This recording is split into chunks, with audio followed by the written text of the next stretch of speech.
Salut à toi. Actuellement, le monde célèbre Octobre Rose. C'est tout simplement une tradition où pendant tout le mois d'octobre, on va accentuer la sensibilisation sur le dépistage du cancer du sein et bien sûr aussi profiter pour faire une collecte de fonds car qui dit dépistage, dit prise en charge.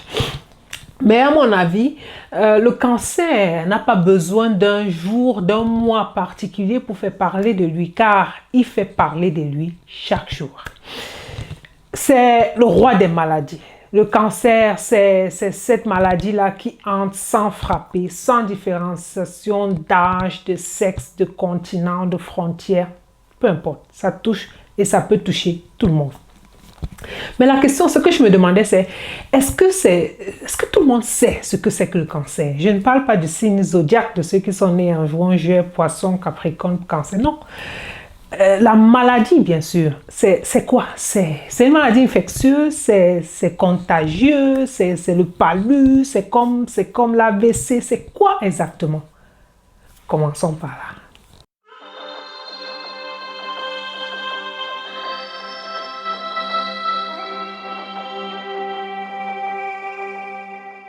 Salut à toi et bienvenue sur Médecine Facile. Si tu ne me connais pas encore, moi c'est Dr Letty, votre Gigi. J'utilise cet espace pour informer et sensibiliser les femmes et les femmes enceintes sur les questions de santé et maladie. Car je suis convaincue que la médecine primaire ou préventive, celle qui intervient avant l'apparition des maladies et vous permet ainsi de rester le plus longtemps possible en bonne santé, est la meilleure forme de médecine. Tu le sais mieux que moi, sans la santé, rien n'est possible. Alors si ta santé et celle de tes proches t'intéressent, eh bien abonne-toi et partage. Tu sais, l'un des défis de l'humanité actuellement, c'est de vaincre le cancer. Je sais, ça peut paraître un peu rocambolesque pour une maladie dont on n'a même pas encore toutes les pièces du puzzle. Mais cette maladie fait trop de ravages. Le cancer a déclassé la tuberculose, la lèpre, le choléra et se situe à la deuxième place des causes de mortalité dans le monde.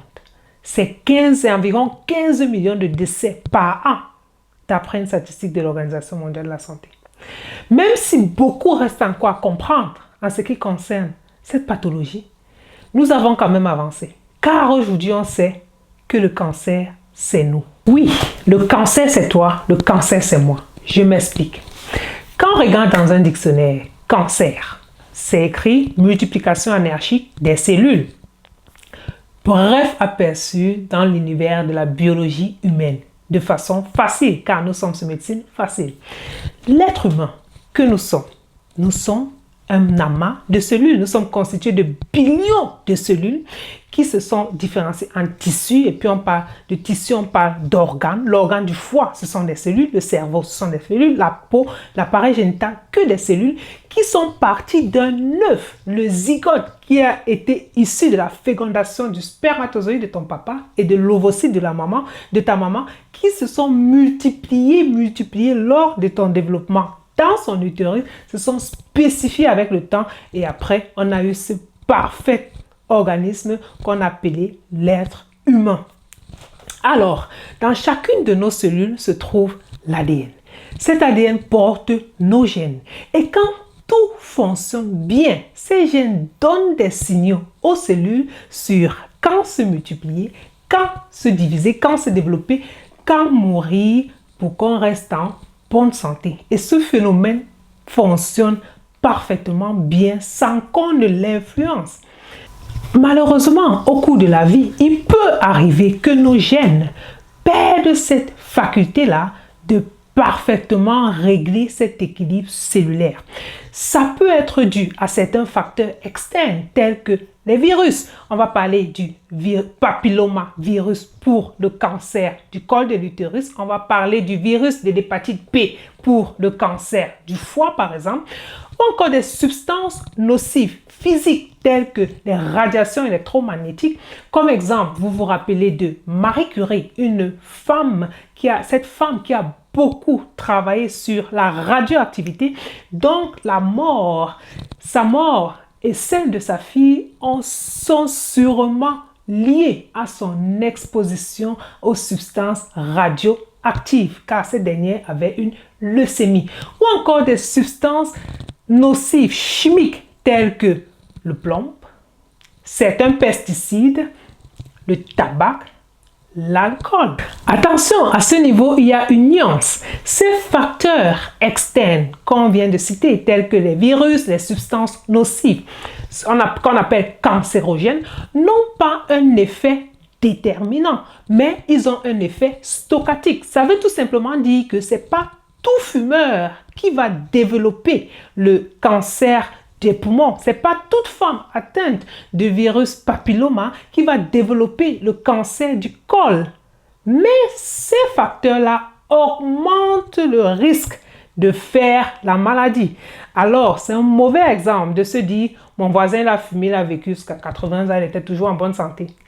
Attention, ce n'est pas déterminant, c'est stochastique. À côté de ça, il y a l'effet latence, c'est-à-dire le temps qu'il y a entre l'exposition du facteur de risque jusqu'au développement de la maladie, ça dure des années, ça peut durer des décennies. On peut avoir été contaminé de façon sexuellement transmissible, un virus sexuellement transmissible, le virus HPV quand on avait 18 ans et on développe le cancer du col à 65 ans. Attention, le temps l'attend. À côté de ça, il y a des facteurs internes. On est avec un gène, un ADN déjà muté.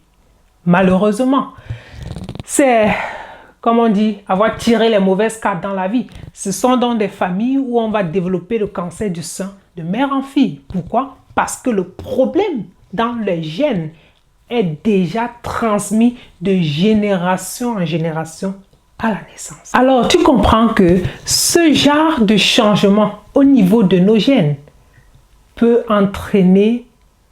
transformer nos cellules en des robots de multiplication. La cellule ne sait plus s'arrêter de se multiplier. Alors, on parle de cellules cancéreuses. Si c'était les cellules du foie, c'est le cancer du foie. Si c'était une cellule du cerveau, c'est le cancer du cerveau. Si c'était une cellule du sein, c'est le cancer du sein. Ça peut affecter toutes les cellules. C'est donc pour te faire comprendre que le cancer est intégré dans nos gènes.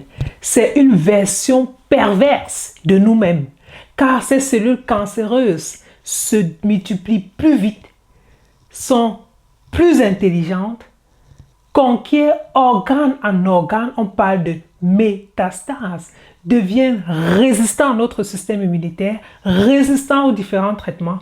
Ainsi commence la lutte à la survie entre ces cellules cancéreuses et nos cellules saines. Alors, tu as bien compris les prochains défis auxquels l'humanité fait face sur le plan sanitaire.